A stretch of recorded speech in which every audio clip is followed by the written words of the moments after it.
dua çox eləyin.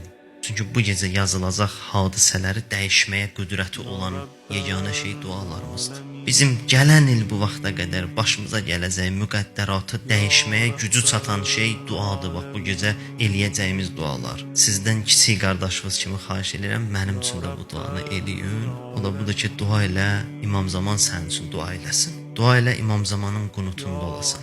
O necə deyir, mömin gecə namazında 40 dənə adamı dua elər. Yəni 40 nəfər onun qunutundadır. Ovucunun içindədir 40 dənə adam. Dua eləyin bu gecə Qədir gecəsi ki, İmam Zaman əlin qaldıracaq duaya, onun qunutunda olasan, onun ovucunun içində olasan. O dua elədiyi adamlardan biri sən olasan, biri mən olam. O Qədir gecəsi olar, Qədir gecəsi. Bu Qədir gecəsinin qədri olar, dəyər olar. Bu Qədir gecəsi özümüzün dəyərimiz olar. O bizim üçün dua eləsin.